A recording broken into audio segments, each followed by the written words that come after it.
Mario Kart 8 Deluxe was pretty much a perfect racing game. It had the most courses, best multiplayer, and a pretty fun online mode. But I still ended up getting only around 90 hours in the game the whole time I had it. This is still a long time and I clearly got my money's worth, but it's not as much as some people I know have had in the game. Compared to people I know who have hundreds of hours in the game, I clearly enjoyed it less than them. And the main reason is, it's just not really my type of game. While I still love Mario Kart 8 Deluxe, I'm more of a 3D Mario guy. So when the Mario Kart World Direct showed off that the free roam mode is going to have hundreds of P-switch missions, while I was slightly disappointed that there wasn't going to be a whole story mode with cutscenes and boss fights and story, that was actually the exact thing the game needed, from going from a pretty good game to exactly what I've been wanting from a racing game. So throughout this review of Mario Kart World, I'll be talking about each mode individually and giving them a funness score out of 10. Starting with the basic Grand Prix mode, where you and 24 other people race through 4 different courses. Now, with intermission tracks in between. So now when you finish a course, you drive to the next one. I think this was a really big deal, and it really changed how the mode feels. It took it from feeling kinda like a playlist in Mario Kart 8 to more of a journey you go through along with all the other characters. Overall, I'd give Grand Prix a total score of 7.5 out of 10. It's pretty much perfect for what it is, and the only reason it's not a higher score is because the modes coming later in the video are much better. Also, getting 3 stars at every cup in Grand Prix is really hard to do on 150cc. And in the end, it unlocks you pretty much nothing, not counting Rainbow Road, which you just unlock from playing all the courses in Grand Prix. All the courses in this game are really fun to play, and while some have returned from Mario Kart 8, they're completely unrecognizable and play completely differently. Having this game combine all the tracks into one open world was really an amazing idea and was executed really well. They then added free roam mode to tie it all together and really make it feel like an open world game. Like I said before, I think the P-switch missions are exactly what the game needed. While some just need you to get all the blue coins, many require you to fly through hoops, drive quickly to places on time, and dodge crossing animals. I've had a lot of fun in the free roam mode, and I've completed over 120 P-switch missions, which by the way, there are a total of 400 of. Yeah, when they said hundreds of P-switch missions in a direct,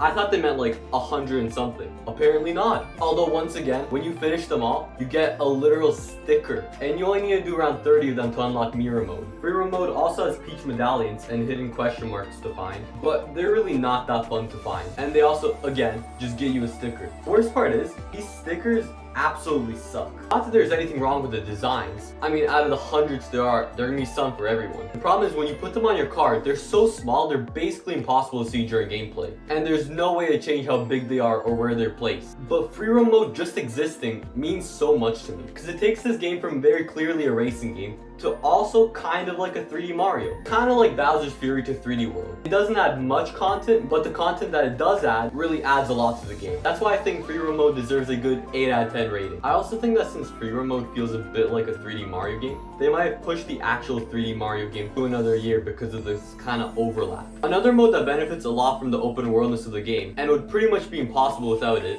is Knockout Tour. Knockout Tour is really fun. It feels similar to Grand Prix, just better.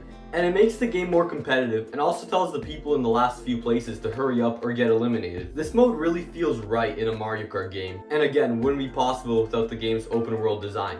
This mode gets a perfect 10 out of 10 for me. It's the best mode in the game, it's perfectly designed, and it's become the new default for me when I'm playing multiplayer. Now, moving on from the best mode to the worst mode, battle mode. Till scripting this review, I've never even tried battle mode, and after playing a few rounds, balloon battle is kind of fun. It's got a bunch of maps and they're all pretty good. Just now that I finished playing it, I don't really feel like I need to go back. I feel like it doesn't have as much replayability as some other modes like Knockout Tour. Coin Runners is also pretty fun to play a few times, but none of these battle modes feel like they have any purpose to them. You don't even get a sticker for completing them. I think they could have at least given you a check mark beside the map saying that you got first place on this map, so then you can try to get check marks on all the maps. There's really zero reason to play either of these modes. Oh, also those 2 modes I mentioned are the only ones. They got rid of some at least kinda good modes from Mario Kart 8, such as Cops and Robbers, although honestly I didn't love those modes either. Battle mode gets a 4 out of 10 rating for me. In my opinion, they should have just gotten rid of it completely and replaced it with a bigger mode that feels similar. Finally, there's online mode. It's really chaotic, which I love as someone who's not amazing at the game. If you get lucky with your items and do some good moves, you can quickly go from 24th to 1st.